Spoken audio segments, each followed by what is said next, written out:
Le hasard, il y a 3 ans, on lance un programme d'appel d'offres, de rénovation, de renouvellement de nos appels d'offres sur le secteur, hein, avec les équipes ici présentes, avec Alibaba, avec Arnaud aussi.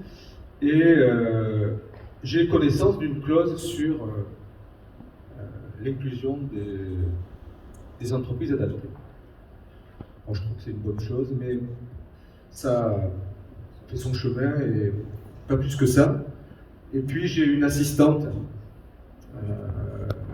qui développe les aspects ressources, inclusion, qui dit tu devrais rencontrer les responsables de l'UNEA. Bon, je dis quoi, c'est bon. Je rencontre.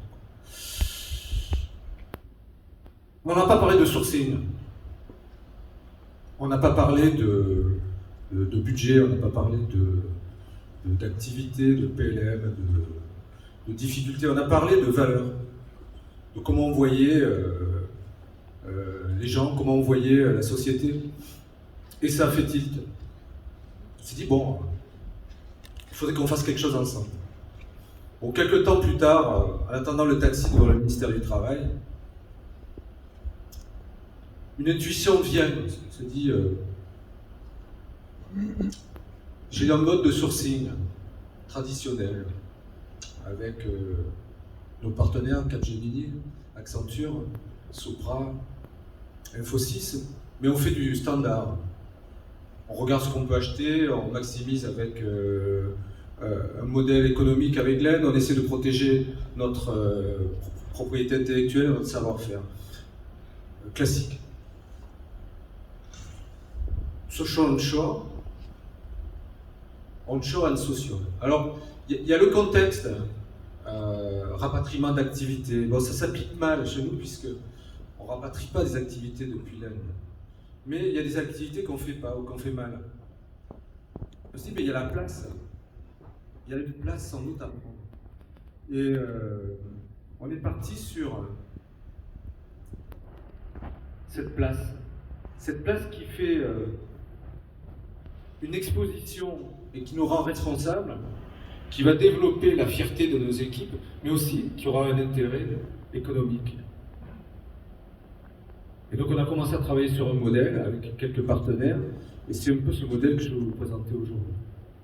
Donc parfois, et cette histoire, je pense qu'on va la mener à terme, ça vient d'une rencontre, d'une intuition, et cette intuition devient une conviction avant de devenir un projet. Et c'est un peu ce qui s'est passé. Alors, en discutant sur le trottoir, en novembre 2019, on s'est dit, bon, 5%, qu'est-ce qu'on en fait? Soit on continue à l'éparpiller, soit on met quelque chose en place. Et pourquoi le modèle de social onshore? C'est que la notion d'usine qu'on a dans l'industrie lourde, elle nous est venue. On a des usines en informatique, des usines de composants. Elles sont virtuelles, mais on produit. On produit du code, on produit de la documentation, on produit du support, on produit de l'architecture technique. Et de passer d'un modèle où j'éparpille des ressources à façon en leur donnant une visibilité, une responsabilité sur des usines. On a fait l'image par rapport à du onshoring, c'est l'idée qui était là. Pourquoi ne serait-on pas capable en 5 ans de monter des usines de composants logiciels avec des DFC? En 5 ans, on ne peut pas dire qu'on n'y arrivera pas.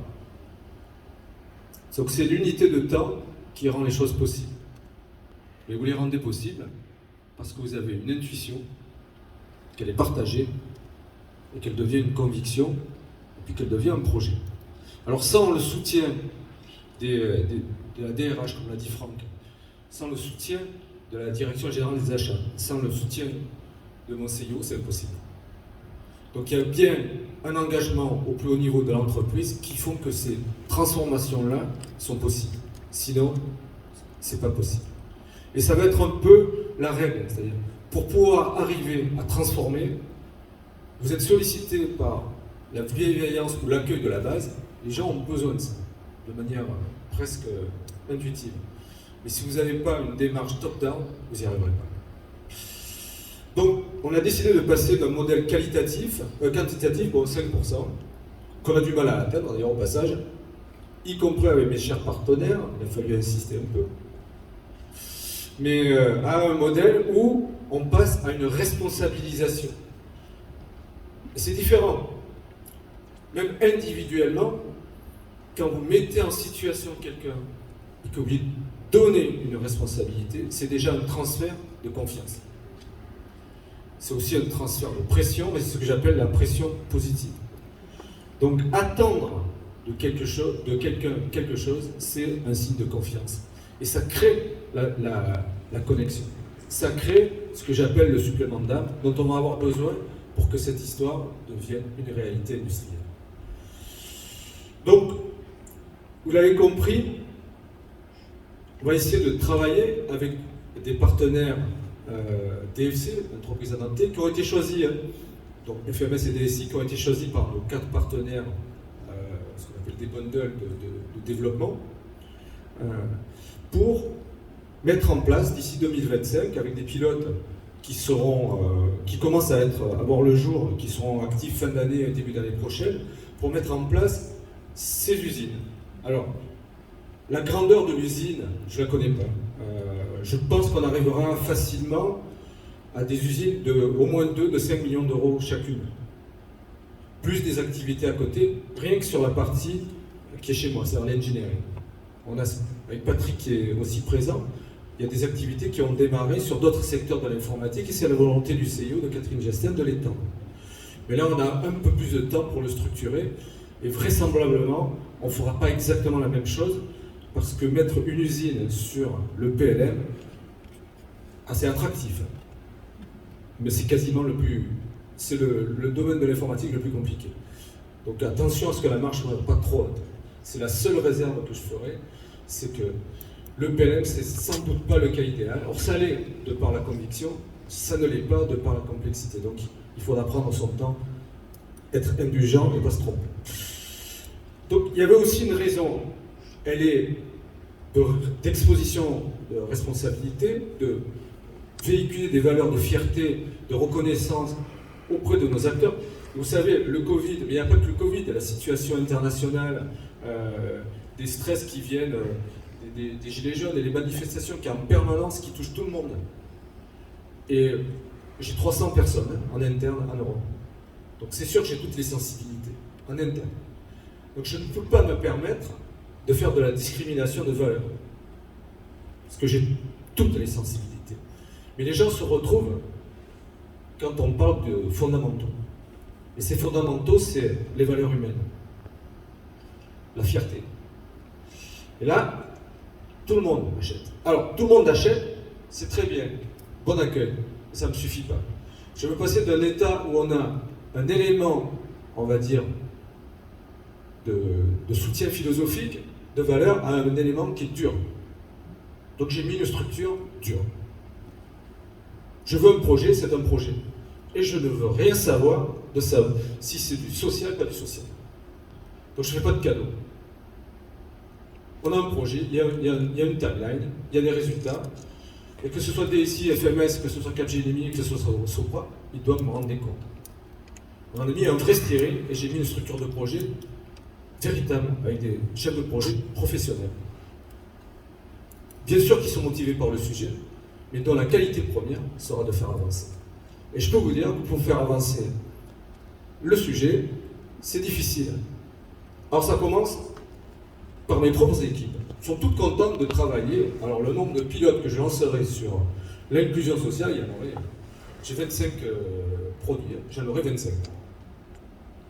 Bon, on en a lancé 5.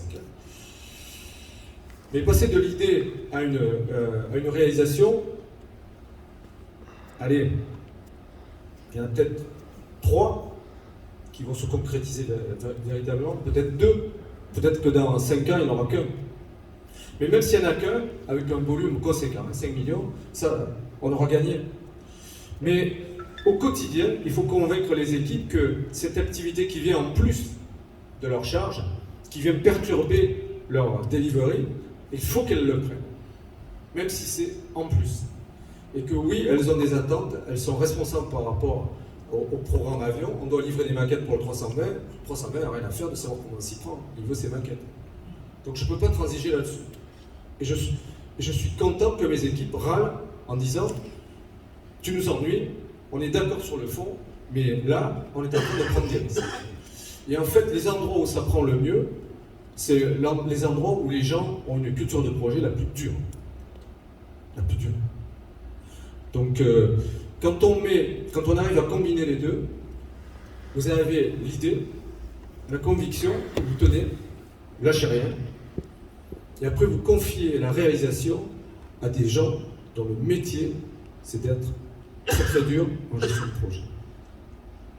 Et quand vous arrivez à faire ça, je pense que vous tenez l'objectif, les deux aspects, c'est-à-dire la responsabilisation et la fierté d'avoir réussi ça, mais aussi parce que vous l'avez réussi. Et c'est un peu le message que je voudrais passer. Aujourd'hui, on est encore en phase de pilote, on est en tête de pont, donc ça peut s'arrêter là. Donc il faut pas relâcher, il faut structurer. Le gros challenge, que ce soit avec DSI, FMS ou le consortium, et Grégory le sait, c'est que, ok, potentiellement, on a accès à des centaines de personnes. Moi, c'est pas potentiellement. Je veux une structure qui financièrement tienne la route, avec laquelle, avec Alima et Gida et Arnaud soient confiants de pouvoir donner des appels d'offres de premier rang, pas uniquement des déclarations d'intention. Ça ne marche pas, ça. Si je vais donner à FMS une partie de la conf, donc pratiquement le process le plus compliqué qu'on peut avoir dans Airbus, c'est il me faut 120 ressources d'ici 3 ans, 4 ans. En 24 aujourd'hui, c'est bien, 5 fois plus. Et je sais que j'y arriverai pas si j'ai pas le concours de Eric, de Capgemini. Et donc, il faut que Capgemini, par exemple, soit convaincu du bien fondé. Et c'était le deuxième écueil. J'ai passé un certain nombre de temps à essayer de convaincre Capgemini et d'autres que c'était bien fondé. Alors au début, ils vous écoutent. Vous êtes le prime contracteur, on écoute. Donc il y a aussi un effort à faire côté de ces sociétés-là pour que le modèle soit le leur, qu'elles y trouvent leur intérêt. Vous voyez, et le troisième enjeu, évidemment, c'est pour le consortium, c'est pour les acteurs de l'UNEA, c'est pour FMS, c'est pour DSI. Je ne parle que de ces deux parce que c'est les deux acteurs qui sont chez nous. C'est qu'elles soient à la hauteur de ce challenge, qu'elles se structurent. Si on passe à multiplier une taille par 3 ou par 4, ça change. Je vais mettre une pression pas possible chez FMS, parce que recruter, ils vont se heurter à la réalité du marché, ils risquent de faire exploser leur cohésion sociale. Il faut que je sois attentif à ça. C'est quand vous avez, j'adore le foot, vous ne passez pas de district à la Ligue 1 comme ça, quoi. Et même, vous pouvez arriver avec 500 millions d'euros, aller racheter Saint-Etienne, c'est pas du jour au lendemain, qui est de la dernière place, ils vont passer à la première. Oui, je suis supporter des Verts.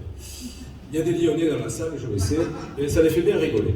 Mais, vous voyez, l'image, elle est là. C'est toute cette structuration-là, il faut l'accompagner. Donc on a une charge complémentaire à les équipes de Franck. On a un steering fait en octobre. Il faudra regarder jusqu'à quel niveau on peut considérer un consortium ou des entreprises pour les accompagner. Et que dans 5 ans, oui, que ce soit FMS, DSI ou le consortium, ils peuvent prendre 10 millions d'euros sur le PLM en premier rang. Voilà, j'allais terminer. Je vous remercie. Je dois m'absenter, je reviendrai, j'essaierai de revenir pour la partie des questions. Je vais rester pour la présentation de Grégory. Mais on a des revues budgétaires intenses en ce moment, je vous prie de m'excuser.